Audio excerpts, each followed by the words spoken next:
Bagaimana jadinya jika dalam kompetisi memasak, seorang koki mendapat tantangan untuk memasak makanan tanpa menggunakan kompor dan api? Hai, selamat datang di Cikose Channel. Pada kesempatan kali ini, saya akan menceritakan sebuah film tentang perjuangan seorang wanita dalam meraih impiannya untuk menjadi seorang koki terbaik di negaranya. Baiklah, tanpa berlama-lama lagi, kita langsung saja masuk ke alur ceritanya. Wanita ini bernama Anna Purni, yang kerap dipanggil Purni. Sejak kecil, Purni memiliki bakat dan kecintaan dalam bidang kuliner. Bahkan di usianya yang terbilang masih anak-anak, dirinya sanggup menebak dengan akurat setiap bahan makanan dengan mata tertutup. Kelebihan Purni ini tidak lepas dari peran ayahnya yang bernama Rangga Rajan. Karena Purni sejak kecil sudah terbiasa menemani dan membantu ayahnya memasak. Apalagi pekerjaan Rangga Rajan adalah sebagai kepala juru masak kuil Sri Rangam dalam agama Hindu. Tidak hanya mahir memasak, Purni juga memiliki pengetahuan yang luas. Itu dibuktikan dengan dia yang berani mengkritik kesalahan pada makanan buatan ayah teman sekolahnya, Kirti. Padahal ayah Kirti yang bernama Arus Sufai terbilang cukup populer sebagai koki. Purni mengaku bahwa dirinya bisa membuat masakan yang sama dengan rasa lebih enak, dan itu semua terbukti ketika ayah Kirti mencobanya. Dirinya mengakui dan memuji kelezatan makanan buatan Purni. Ketika berbicara dengan ayah Kirti, Purni mengatakan bahwa dia mempunyai impian menjadi koki terbaik di India. Sama seperti idolanya yang dikenal sebagai koki terbaik India saat ini, bernama Chef Anand Sundarajan, yang selalu dilihatnya di televisi. Namun, di balik ambisi besarnya itu, Purni menyadari bahwa tidak mudah bagi dia untuk menggapai impiannya. Itu disebabkan karena keluarganya merupakan Brahmana, salah satu golongan dalam agama Hindu yang terlarang dan mempunyai keyakinan untuk tidak memakan daging alias vegetarian. Singkat cerita, Purni kini telah dewasa dan lagi-lagi dimarahi oleh ibunya karena Purni menolak dijodohkan. Bahkan, Purni berhenti dari pekerjaan di perusahaan swasta dengan alasan masih berusaha mengejar impiannya untuk jadi seorang koki. Ayahnya juga merasa kecewa dan tidak akan memberi izin dengan mengatakan, jika kamu menjadi koki, kamu akan belajar memasak daging, juga memakannya, yang mana itu semua adalah hal yang terlarang dan keluarga kita akan dicemooh oleh orang-orang. Ayah Purni kemudian menyuruh Purni untuk melanjutkan pendidikan ke perguruan tinggi dengan mengambil jurusan manajemen bisnis. Akan tetapi, berbeda dengan sahabat Purni sejak kecil yaitu Farhan, dia tetap setia mendukung Purni untuk jadi seorang koki, bahkan mengajak Purni untuk masuk jurusan yang sama dengannya, yaitu jurusan manajemen hotel. Farhan tidak hanya membawakan Purni formulir pendaftaran, tapi juga menyemangati dan memberikan Purni keberanian dengan berkata, "Kau telah bertahun-tahun mengalah demi keluarga dan penilaian orang lain. Padahal masa depanmu ada di tanganmu sendiri. Ini waktu yang tepat untuk kau mengikuti kata hatimu sendiri." Setelah memikirkan matang-matang, Purni akhirnya memilih jurusan manajemen hotel di kampus yang diinginkan oleh ayahnya, walaupun harus berbohong dengan mengaku bahwa Purni memilih jurusan manajemen bisnis sesuai dengan harapan ayahnya. Selama perkuliahan berlangsung, Purni mendapatkan beberapa sahabat yang sama-sama bersemangat belajar. Bahkan tidak hanya itu, ayah Kirti juga selalu bersedia membantu dengan berpura-pura menjadi ayah bagi Purni jika ada keperluan kampus. Pada suatu hari, ketika ada pelajaran cara memotong daging ayam dan juga mengolahnya, Purni terlihat sangat takut, yang pastinya disebabkan karena dirinya sejak kecil terbiasa menjadi vegetarian. Kemudian, pada saat dirinya bersembunyi di balik temannya, sialnya Purni justru dipanggil untuk mempraktekkan memotong, dan karena tidak tahan sekaligus takut, Purni langsung pingsan saat itu juga. Kejadian itu membuat Purni kehilangan kepercayaan diri dan mengaku pada Farhan bahwa dia tidak sanggup melanjutkan kuliah jika harus memasak daging. Akan tetapi, Farhan yang selalu ada di sisinya kembali menguatkan Purni bahwa Purni bisa memasak daging tanpa harus mencicipinya. Ibuku yang terlahir sebagai muslim juga seorang vegetarian, tapi nyatanya ibuku bisa memasak biryani yang lezat, ujar Farhan. Keraguan Purni sedikit demi sedikit menghilang yang membuatnya sadar bahwa menjadi koki harus bisa mengolah bahan apapun. Maka dari itu, dirinya akhirnya memberanikan diri untuk memotong dan juga mengolah daging ayam menjadi nasi biryani. Namun tetap saja, biryani buatan Purni rasanya kurang enak. Karena penasaran, Purni mencoba biryani buatan Ibu Farhan pada hari besar umat muslim. Ternyata benar bahwa rasanya memanglah sangat lezat.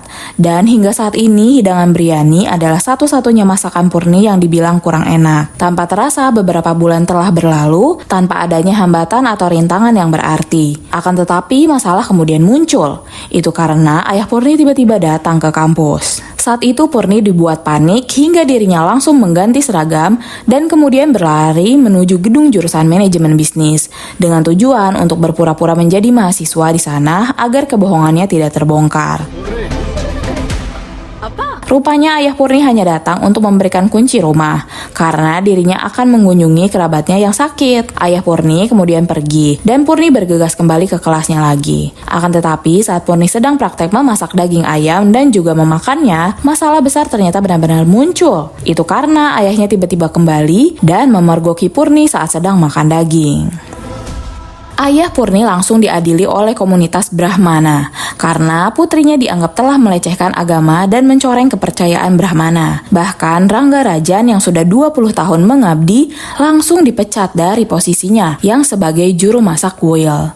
Purni sangat menyesal karena telah membuat ayahnya menderita. Maka dari itu Purni tidak berani melawan lagi dan memutuskan keluar dari kampus. Bahkan ketika ayahnya mengatur pernikahannya dengan pria bernama Santos, Purni hanya diam dan patuh. Pada malam harinya, ketika acara pernikahan akan dimulai, Farhan yang sejak lama mencintai Purni tiba-tiba menyelinap masuk ke dalam kamar dengan tujuan untuk mengajak Purni kabur ke kota Chennai demi mengejar mimpi menjadi koki. Purni tentu saja menolak ajakan Farhan karena tidak ingin menyakiti ayahnya lagi. Dan di saat yang bersamaan, nenek Purni masuk ke dalam kamar untuk menjemput Purni. Tanpa rasa takut, Farhan langsung menjelaskan bahwa dia akan membawa Purni pergi ke kota Chennai agar bisa menjadi koki. Dan setelah mendengar penjelasan itu, tanpa diduga, sang nenek justru menyuruh Purni untuk pergi bersama Farhan. Karena sang nenek tidak ingin jika impian Purni harus terkubur oleh pernikahan yang tidak diinginkan. Awalnya, Purni bimbang karena tidak ingin menyakiti ayahnya dan juga takut akan tanggapan masyarakat. Namun neneknya meminta Purni untuk tidak menghiraukan siapapun. Karena menurut sang nenek, jika nanti Purni sukses menjadi koki ternama, maka ayahnya maupun masyarakat akan berbalik memberi dukungan. Dan begitu pula sebaliknya, jika Purni gagal, maka masyarakat yang sama akan semakin menghina. Sang nenek menambahkan, Purni, kau harus mengambil resiko itu dan belajar dari pengalaman nenek. Saya tidak ingin kamu bernasib sama seperti nenek. Jangan khawatirkan ayahmu, nenek bisa mengatur itu. Kamu pergi saja ke Chennai dan gapai impianmu. Dengan perasaan haru, Purni langsung memeluk neneknya dan pergi bersama Farhan. Sementara sang nenek keluar dan berpura-pura panik sambil berkata bahwa Purni telah melarikan diri diam-diam. Beberapa saat kemudian, Rangga Raja mendapat pesan suara dari Purni yang menjelaskan permintaan maaf. Purni menyadari bahwa ayahnya akan disalahkan oleh semua orang. Maka dari itu, Purni akan kembali setelah nanti bisa membuat bangga sang ayah. Singkat cerita, Purni akhirnya sampai di Chennai dan sementara tinggal di kos Kirti. Kirti juga langsung mengantar Purni untuk melamar kerja sebagai koki di sebuah hotel berbintang yang bernama The Royal Colosseum. Saat itu, HRD hotel kebetulan sedang keluar yang membuat Purni langsung dibawa untuk bertemu dengan chef eksekutif yang bernama Chef Aswin. Begitu bertemu, Purni langsung meminta pekerjaan sekaligus mengaku bahwa dirinya pandai memasak berbagai jenis makanan. Akan tetapi, Chef Aswin yang ternyata adalah sosok yang sombong dengan dingin langsung mengusir Purni dengan alasan bahwa Purni tidak layak bekerja di dapurnya. Out. Saat hendak pergi, Purni kebetulan melihat idolanya, yaitu Chef Anand Sundarajan yang masuk ke dalam hotel. Kemudian saat di kos Kirti, Purni kembali menerima pengusiran. Itu karena ibu kos Kirti tidak memperbolehkan Purni untuk tinggal di sana jika tidak membayar uang sewa. Dan karena saat ini Kirti belum pulang bekerja, Purni tidak punya pilihan lain selain pergi dari sana. Kini nasib Purni sangat tidak jelas dan terlunta-lunta di jalanan, apalagi dirinya kini kelaparan. Untungnya teman-teman Kirti yang baik mengajak Purni untuk makan gratis di sebuah acara pernikahan. Ketika mengambil makanan, Purni tiba-tiba mengkritik bentuk dan rasa dari makanan di sana. Rupanya pesta pernikahan itu menyewa jasa catering dari hotel tempat Aswin bekerja, yang tentunya membuat Aswin tidak terima dengan kritikan dari Purni. Chef Anan juga ada di sana, yang ternyata Chef Anan adalah atasan langsung dari Aswin sekaligus ayah kandungnya. Chef Anan merasa kagum dan mengambil sisi positif dari kritikan Purni. Berbeda dengan Aswin yang akhirnya menantang Purni untuk menunjukkan kemampuan memasaknya. Dan tanpa keraguan, Purni langsung memasak makanan yang sama, sekaligus membuatkan makanan penutup khusus untuk Chef Anan, orang yang menjadi inspirasinya sejak kecil. Chef Anan dibuat terpukau dengan kreasi dan rasa masakan Purni. Bahkan tanpa diduga, Purni juga langsung diterima oleh Chef Anan untuk bekerja di dapur The Royal Colosseum sebagai chef de party. Meskipun Aswin terlihat kesal oleh keputusan itu. Dengan bekerja keras, Purni akhirnya bisa menghasilkan uang untuk membayar sewa di kos Kirti. Kemudian, seiring berjalannya waktu, hotel tempatnya bekerja seketika disibukkan dengan datangnya seorang tamu istimewa, yaitu Presiden Prancis yang berencana akan makan siang di sana. Di saat yang lain sibuk mempersiapkan hidangan, Aswin dengan angkuh melarang Purni untuk ikut membantu. Beberapa jenis makanan Prancis disajikan dengan rapi di atas meja. Namun sayang, Presiden justru tidak suka karena awalnya Presiden sudah berharap akan dihidangkan makanan khas India. Chef Anan sangat malu mendengar perkataan Presiden, ditambah lagi saat Anan masuk ke dapur, dirinya dibuat kecewa setelah melihat bahwa semua masakan India buatan Aswin terlihat biasa saja. Saat itu, Purni mengajukan diri untuk membuat masakan India yang istimewa. Dan ketika hidangan itu selesai, Chef Anan langsung bersemangat dan memohon agar Presiden yang kala itu hendak pergi bersedia mencoba hidangan istimewa itu. Presiden akhirnya berkenan untuk mencobanya. Namun saat Presiden akan menggunakan sendok, Purni dengan sopan menyarankan untuk menyantap makanan menggunakan tangan. Tentunya agar kenikmatannya semakin terasa. Presiden lantas menuruti saran Purni. Dan begitu hidangan itu disantap, Presiden langsung menunjukkan ekspresi sangat puas. Bahkan Presiden sampai memejamkan mata dan memuji hasil masakan Chef Anan. Akan tetapi, Chef Anan yang rendah hati tidak mau menerima pujian atas kerja keras orang lain. Maka dari itu, Anan langsung memperkenalkan Purni, sehingga Purni bisa menjelaskan pada Presiden tentang silsilah hidangan itu. Itu merupakan nasi yang dibuat pada abad pertama, bahkan sebelum biryani modern ditemukan. Presiden dibuat kagum dengan budaya dan makanan India. Maka dari itu, sebagai bentuk terima kasih, Presiden akhirnya menghadiahi Purni sebuah koin emas bernama koin malaikat. Koin emas langka cetakan terbatas dari negara Prancis, sama langkanya seperti kemampuan yang dimiliki Purni. Atas prestasi Purni, Purni langsung dipromosikan kenaikan jabatan oleh Anan. Bahkan tidak hanya itu, Purni juga terpilih mewakili hotel untuk mengikuti kompetisi memasak demi memperebutkan gelar koki terbaik India yang akan diselenggarakan beberapa minggu kemudian. Aswin yang tidak senang berniat mencelakai Purni dengan sengaja berpura-pura memesan kue untuk pelanggan VIP.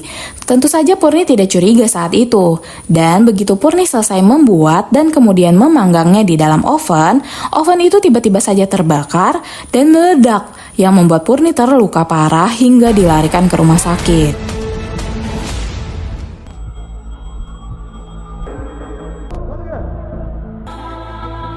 Keluarga Purni dan teman-temannya sangat khawatir dengan kondisi Purni yang cukup parah. Dan walaupun Purni telah mengecewakan ayah dan ibunya, mereka tetap mengurus Purni serta merawatnya dengan baik. Pada saat Purni meminum jus buatan ibunya, Purni protes karena jusnya tidak manis. Padahal ibunya sendiri sudah memberi gula yang banyak. Mengetahui keanehan itu, Purni seketika panik hingga memakan apapun yang ada di dekatnya. Bahkan Purni bertingkah aneh dengan berlari keluar rumah sakit menuju kafe untuk memakan beberapa makanan di sana, termasuk garam dan juga cabai. Tapi anehnya, Purni tidak bisa merasakan rasa apapun. Purni menangis sangat keras karena dia yang sejak kecil bisa mengenali makanan dengan mata tertutup, dengan tragis kini tidak bisa lagi merasakan rasa. Dan menurut dokter, kecelakaan itu telah mempengaruhi syaraf otak menuju lidah yang membuat Purni kehilangan indera perasa. Tapi untungnya saja indera penciuman Purni masih berfungsi dengan baik. Kenyataan itu tentunya sangat menyakitkan bagi Purni karena sebagai koki kehilangan indera perasa sama saja dengan kehilangan semuanya.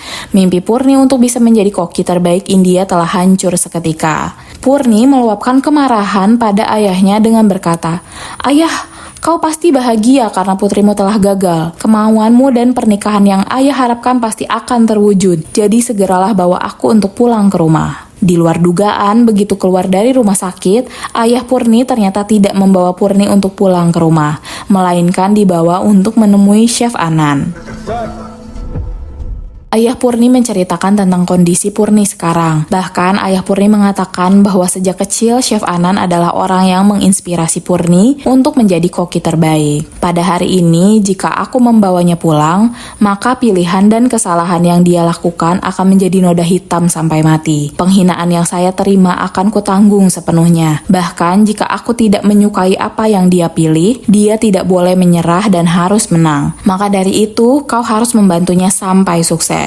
Semenjak hari itu, Purni dititipkan kepada Chef Anan. Purni dilatih secara khusus olehnya. Tapi sayangnya, akibat trauma, masakan Purni sudah tidak seenak dulu. Purni semakin frustasi dengan keadaan ini. Tapi Chef Anan berusaha membangkitkan semangat Purni dengan menjelaskan, Purni, kehilangan indera perasa bukan berarti tidak bisa memasak lagi. Memasak dengan cinta sudah terbukti bahwa hasilnya sangat lezat meskipun tanpa dicicipi. Kau tidak kehilangan indera perasamu, tapi yang hilang darimu adalah kecintaanmu pada memasak. Berkat nasihat dari Chef Anan, Purni mencoba kembali memasak dengan penuh percaya diri. Dan hasil masakannya itu dicicipi dan dinilai oleh Farhan dan juga teman-temannya. Berpindah ke Aswin, ternyata Chef Anan sudah mengetahui bahwa kecelakaan yang dialami Purni merupakan ulah dari Aswin yang menaruh bahan peledak di oven. Tindakan itu sangat dibenci oleh Anan. Namun walaupun begitu, Anan tidak bisa melaporkan kejahatan Aswin karena berpengaruh pada reputasinya dan hanya bisa memecat Aswin dari posisi sebagai chef eksekutif. Chef Anan semakin dibuat kecewa saat Dewan Direksi Hotel mengkambing hitamkan Purni untuk menjaga nama baik hotel. Purni disalahkan karena lalai dan dipecat secara tidak hormat. Sedangkan Aswin dipilih oleh direksi untuk mewakili hotel pada kompetisi memasak tingkat nasional nanti. Dengan keputusan direksi itu, Chef Anan menjadi tidak terima yang membuat dia akhirnya lebih memilih untuk mengundurkan diri dari Hotel The Royal Colosseum. Berita pengunduran diri Anan tersebar dengan cepat, yang membuat para pemilik hotel berbintang lainnya berbondong-bondong menemuinya. Tawaran menggiurkan juga ditawarkan pada Anan, mulai dari menjadi direksi hingga kepemilikan saham. Bahkan para pemilik hotel juga bersedia menjadikan Purni sebagai wakil mereka pada kompetisi memasak. Saat itu Purni menjadi merasa bersalah, akan tetapi Chef Anan menegaskan bahwa pengunduran dirinya adalah bentuk tanggung jawab atas kesalahannya sebagai pemimpin.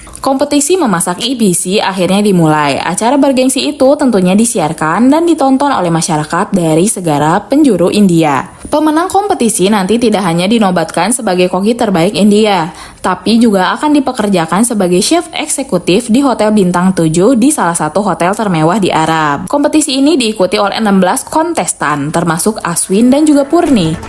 Tantangan pada babak pertama adalah membuat suatu hidangan khas dari sebuah negara yang dipilih oleh masing-masing peserta. Akan tetapi di balik itu, tiap peserta akan diberi semacam rintangan. Aswin mendapat rintangan untuk memasak tanpa pisau, sedangkan Purni mendapat rintangan yang tidak masuk akal, yaitu tidak boleh memakai kompor atau api. Rupanya sebelum kompetisi dimulai, Aswin telah menyuap salah satu panitia untuk membuat Purni kalah. Para peserta lain sudah menyiapkan bahan-bahan untuk memulai memasak, sedangkan Purni masih bingung tentang memasak tanpa api. Saat itu, Farhan berusaha membantu Purni dengan memberi sebuah petunjuk. Dari situlah, Purni menjadi ingat saat dulu mendapat pelajaran dari koki Arsufai. Purni kemudian mengambil serpihan beras lalu direndam selama 10 menit agar jadi nasi empuk. Selanjutnya, tinggal mencampur pisang mentah, sayuran, dan beberapa bahan lainnya ke dalam air garam hingga matang dengan sendirinya tanpa api. Namun masalahnya, Purni tidak tahu apakah masakannya akan enak atau tidak, karena Purni hanya bisa merasakan dari mencium aromanya. Setelah semua hidangan selesai, waktunya untuk juri mencicipi. Beberapa hidangan mendapat pujian dari juri, termasuk hidangan Aswin, yang ternyata begitu enak dan cantik. Selanjutnya adalah hidangan milik Purni, yang berasal dari India Selatan. Hidangannya terlihat sangat sederhana dengan plating ala-ala nasi liwet di atas daun pisang. Akan tetapi, walau begitu, rasanya tidak akan kalah dengan peserta lainnya. Setelah penilaian selesai dari 16 kontestan, hanya beberapa orang yang berhasil lolos ke babak berikutnya. Dan Purni sama sekali tidak disebut. Ternyata para juri memang sengaja menyimpan satu kejutan di akhir, yaitu hidangan Purni diumumkan sebagai hidangan terbaik dan Purni berhak maju ke babak selanjutnya. Banyak orang kini mulai mendukung Purni, termasuk Santos, mantan calon suaminya. Santos kini berusaha mendekati Purni karena Purni kini telah populer. Babak demi babak dilewati oleh Purni dengan sangat mengesankan. Hingga akhirnya kompetisi menyisakan 2 orang yang berhak masuk ke babak final. Mereka berdua adalah Purni dan Chef Aswin. Ternyata dengan lolosnya Purni sampai ke babak final, kontroversi besar mulai muncul. Itu karena Aswin lagi-lagi berbuat curang dengan menyuap salah satu panitia bernama Manohar untuk memfitnah Purni. Manohar dengan lantang berbicara pada media bahwa dia telah diberi uang oleh Purni untuk meloloskannya. Fitnah pada Purni langsung beredar luas di media sosial hingga menimbulkan pro dan kontra di tengah masyarakat. Bahkan Purni akan dipanggil oleh Asosiasi Koki seluruh India dan terancam akan didiskualifikasi jika dalam penyelidikan Purni terbukti bersalah. Walaupun media tidak tahu bahwa Aswin telah curang, Chef Anand tetap yakin bahwa Aswin ada di balik fitnah itu. Bahkan Anand mengaku bahwa akan membela Purni. Perkataan itu membuat Aswin menjadi marah dan tega memukul ayahnya hingga masuk rumah sakit. Pada saat Purni menghadapi penyelidikan dari Asosiasi Koki seluruh India, Purni dengan tegas membantah semua tuduhan terhadapnya. Purni juga mengaku bahwa dia tidak mengenal Manohar dan jabat tangan saat kompetisi hanyalah sekedar ucapan selamat. Purni mengaku bahwa masakannya tetaplah akan enak karena dirinya menggunakan indranya yang lain. Purni kemudian mencontohkan kasus yang serupa di luar bidang kuliner. Salah satunya yaitu Beethoven, orang yang memiliki gangguan pendengaran tapi sukses menyusun simfoni terbaik. Kemudian Stephen Hawking, seorang fisikawan hebat tapi mengalami kelumpuhan pada tubuhnya. Setelah mendengar penjelasan Purni, mata Asosiasi Koki menjadi terbuka dan memutuskan bahwa Purni tidak bersalah dan berhak untuk melanjutkan babak final. Babak final antara Purni dan Aswin akhirnya dimulai. Dan tantangan kali ini adalah memasak sesuai dengan makanan yang paling banyak dipilih oleh penonton. Di luar dugaan, pilihan terbanyak jatuh kepada makanan biryani. Tentunya ini adalah tantangan terberat bagi Purni, karena sejak kecil masakan Purni yang kurang enak hanyalah biryani. Itu juga yang membuat Farhan dan Kirti kini menjadi gugup, karena mereka mengetahui bahwa biryani adalah kelemahan Purni. Aswin mulai bersiap-siap untuk memasak, sedangkan Purni masih termenung dan tiba-tiba teringat kata-kata Ibu Farhan dahulu. Menurut Ibu Farhan, biryani buatannya sangat enak bukanlah semata-mata karena resep, melainkan sebelum memasak selalu berdoa pada Tuhan. Dan di luar dugaan, tindakan Purni kini justru mengejutkan semua orang dengan dirinya yang berdoa kepada Tuhan layaknya seorang muslim. Bahkan Purni meminta pertolongan pada Tuhan agar biryani buatannya bisa enak dan istimewa. Setelah selesai berdoa, barulah Purni memulai memasak dengan penuh percaya diri. Dan begitu masakannya selesai untuk pertama kalinya, biryani buatan Purni terasa sangat nikmat. Begitu juga dengan biryani buatan Aswin yang tidak kalah nikmatnya. Para juri dibuat terpana dengan masakan kedua kontestan, dan karena sulit untuk memilih, juri akhirnya memutuskan dengan hasil yang imbang. Karena harus ada pemenang di setiap tantangan, para juri lantas mengadakan babak tambahan dengan sebuah tes buta rasa, yaitu sebuah tes di mana mata peserta akan ditutup dan mereka harus menebak 5 nama bahan makanan yang ada di depan. Tes ini mungkin kurang adil bagi Purni yang kehilangan indera perasa. Padahal dahulu Purni bisa menjawab tes seperti ini dengan mudah. Farhan sempat protes pada juri, namun dalam kompetisi memasak peraturan adalah hal yang mutlak, apalagi setiap koki memang harus mengetahui bahan-bahan makanan. Pada tantangan kali ini, Aswin cukup lancar untuk mengidentifikasi dengan cara mencicipinya. Sementara Purni harus mencium aromanya dan juga merabanya untuk merasakan teksturnya. Baik Aswin atau Purni sama-sama bisa menjawab sampai bahan keempat. Akan tetapi saat bahan kelima, Aswin salah dalam menjawab. Sedangkan Purni yang juga sempat kesulitan ternyata menjawab dengan benar yang membuatnya mendapatkan nilai sempurna. Purni akhirnya menjadi pemenang kompetisi yang juga mengisyaratkan bahwa mimpinya telah tercapai untuk menjadi koki terbaik di India. Keluarga dan juga teman-temannya terlihat sangat bahagia. Begitu juga dengan orang-orang yang dulu menghinanya kini berbalik memujinya. Semua ucapan dan saran nenek Purni ternyata terbukti bahwa masyarakat pasti akan mendukung jika sudah dianggap sukses. Kemenangan Purni merupakan kemenangan kaum perempuan, dan di saat Purni akan menerima plakat kemenangan, Purni memanggil ayahnya untuk ikut maju ke depan. Ayahnya tentu sangat bangga sekaligus menahan malu, karena putri yang dulu diremehkan dan setelah mengecewakan keluarga, kini justru melambangkan nama keluarga. Ayah Purni kemudian meminta maaf karena dulu telah sengaja menghalangi cita-cita Purni, sekaligus mengembalikan spatula milik Purni yang dulu dipatahkannya. Di akhir film, Aswin memutuskan pergi dari rumah dan menolak untuk meneruskan perusahaan ayahnya. Sedangkan Purni, karirnya kian cemerlang dengan menjadi chef eksekutif di Hotel Bintang 7 yang berada di Dubai. Namun yang lebih hebatnya lagi, Purni tidak lupa dari mana ia berasal. Purni mengajari kaum perempuan di kampungnya untuk berjuang dan bertahan hidup lewat bisnis makanan. Itu semua Purni lakukan karena dirinya berkaca diri. Dirinya mendapatkan jalan kesuksesan dari Chef Anan. Jadi mengapa tidak dirinya juga harus membuka jalan bagi mereka yang membutuhkan, khususnya kaum perempuan. Terima kasih sudah menonton video ini sampai selesai. Sampai jumpa kembali di video selanjutnya.